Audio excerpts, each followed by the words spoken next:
meaning, definition of art and its functions. Meaning of art. See, art is a complex human phenomena. It has got variety of meanings. For some, art may be the mode of expression. For some, it may be the recording of the time period. For some, it may be the utility. And for some, it may be even the astonishing mode of expression. There are so many varied meanings that has made the art complex in today's reference. Because in today's reference, after the post-war period, art has passed through such complexities where the human expressions have got so much of variety, that it really becomes difficult to understand it. Of course, we can experience it, but understanding the art means we got to pass through its language. And this is a language that we are talking about in this chapter. Indian approach towards art.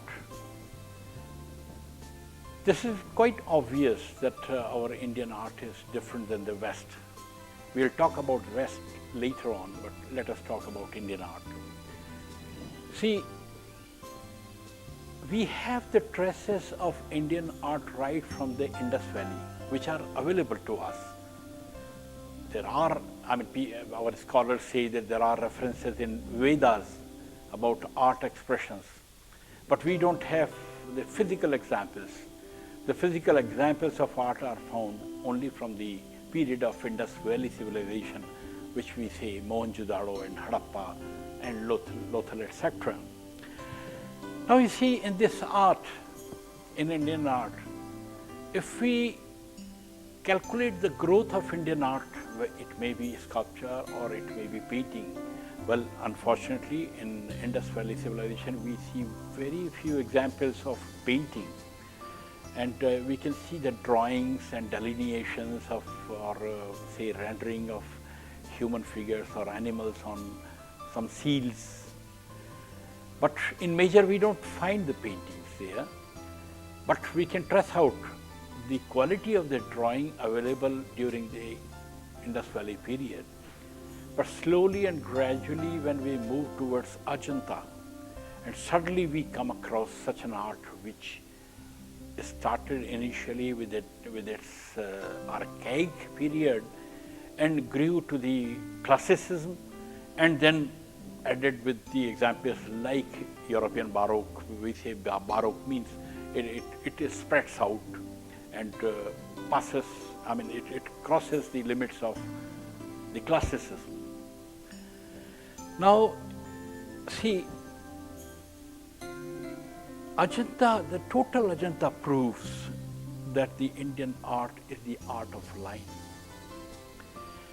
Indian artist has always expressed through line. Line has become such an important phenomenon. Through line, he expresses each and everything, the gestures, the human expressions, the costumes, the jewelry, the varied persons. He has created the entire world, binding it in the line, which is completely unlike Europe.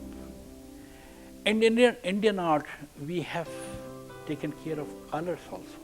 Now see, the line is very important in Indian art. You may see it in Ajanta, or you may see even much before in Indus Valley, or you may see it later on in Mughal arts, Rajasthani miniature art, or Pahari miniatures. And it continues till the disintegration of British power from India. See, it was unfortunate that Britishers rejected our art, Indian art. They said that we do not know what art is, and they opened 4 schools of arts in our country. One in north, that was in Lahore, another in south in Chennai. Third was, which was called as the Madras College of Art. Third was in Bombay, that was West India, and J.J. School of Art, and fourth was in Calcutta in the east. So they opened these 4 schools of arts and started giving the coaching to Indian students of Western art. We'll talk about Western art later, what Western art is. But Indian art was taught to the assistants by their teachers in their studios, and the method was very different.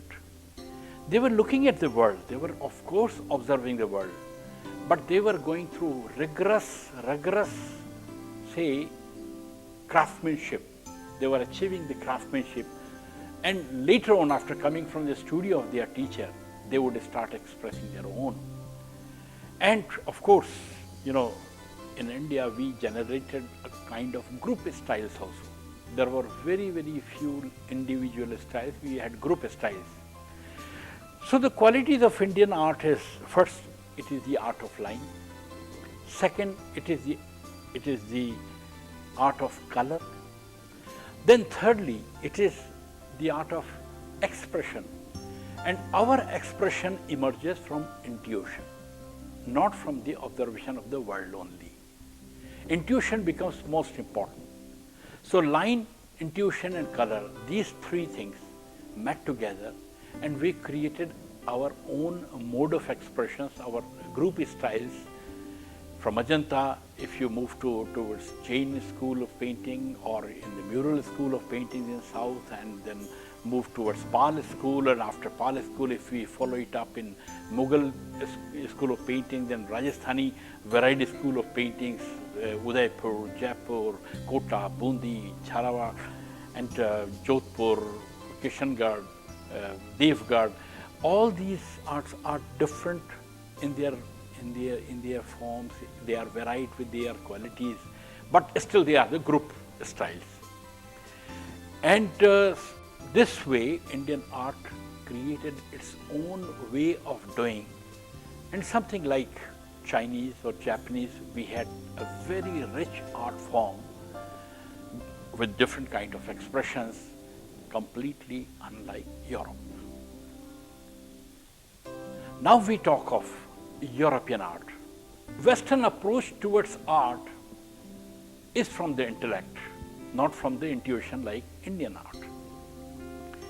They very intellectually observe the world, they measure the world, they measure each and everything, they bother for the perspective.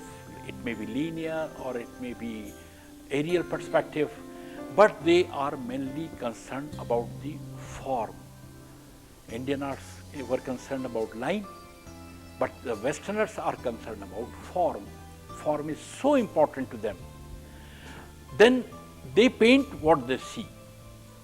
They always believed in what is existing in front of us. They never believed in the spiritualism or in that kind of intuition which Indian painters were doing. If an Indian painter was painting a Radha or Krishna, he would say that the Radha's image and Krishna's image is in his mind, in his heart, and he would paint it from his heart with the intuition. But if a Westerner painter is being asked to paint Radha and Krishna, he will keep the model there and he will paint the model.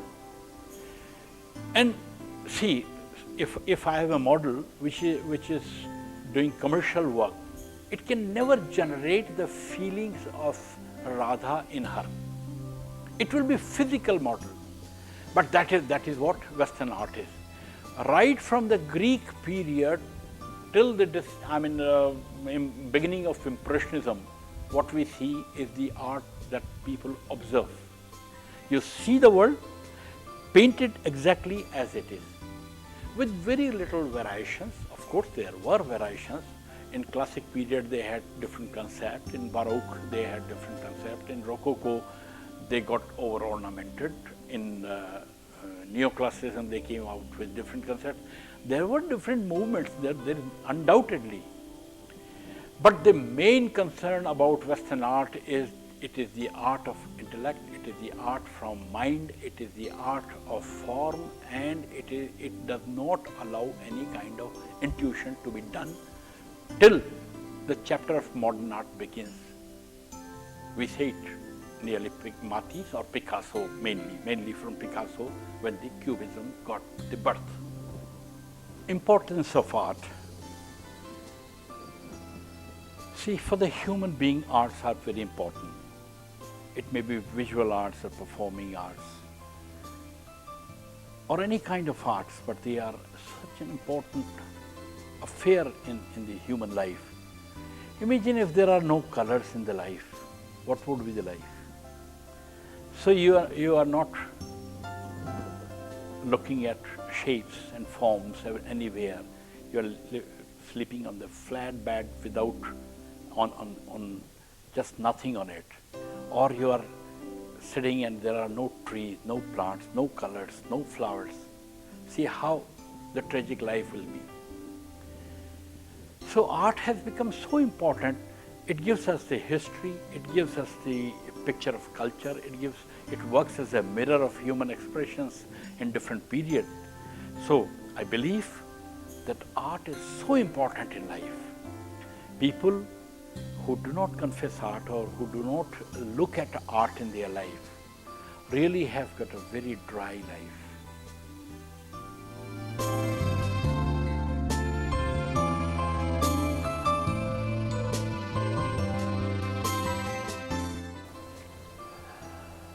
Well, I believe that art is produced from inside the man. Art is here, and whatever he experiences, that comes out. So, as a matter of fact, origin of art is inside the man himself. It is created here. How it is created? There are many effects that are assembled in the heart and that creates the image, and then it comes out. Well, meaning of art has to do something with the human feelings. One feels inside, he opens his mind, he either speaks in words, or he sings, or he paints, or he sculpts. So these are the ways of expression of a human being.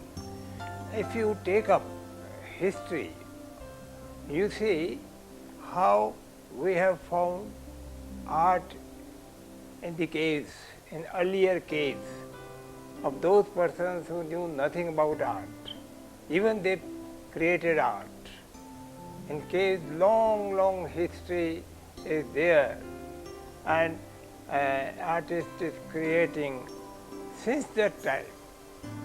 He was experiencing wild animals, fighting with them, then trying to express them on the raw and dirty and rough walls of the hills, caves.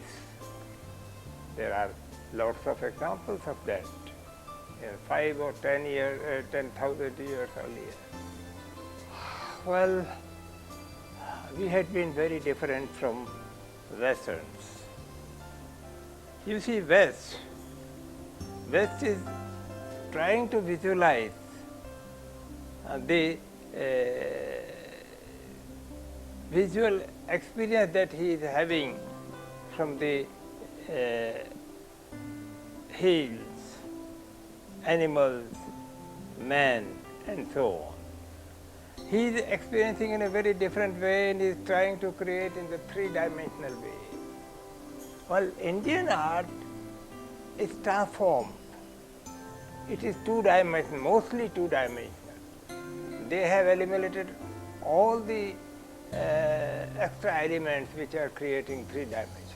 Of course, there is something like three-dimensional in Ajanta painting, but that is very stylized and different than what Western world has created. Even Gupta periods, you see that all the sculptors, that gives a little realistic feeling, yet they are stylized. There is a lot of difference between the Western work of art and Indian work of art.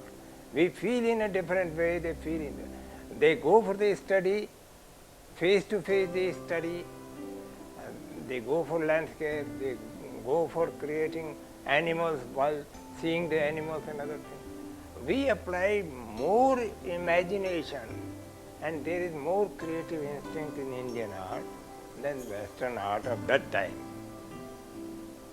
Just to motivate a person, just to move inside. You see, when we face a work of art, you see, we are so motivated from inside that we are lost for some time.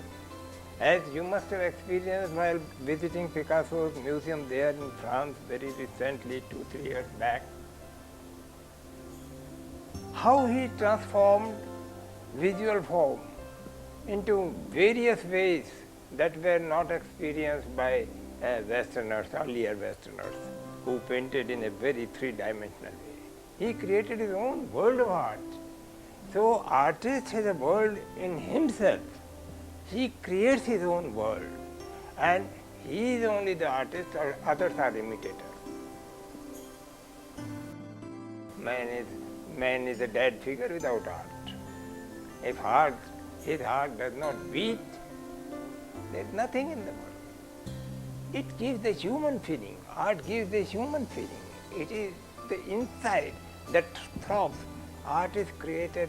There are two origins of art. One is mind, another is heart.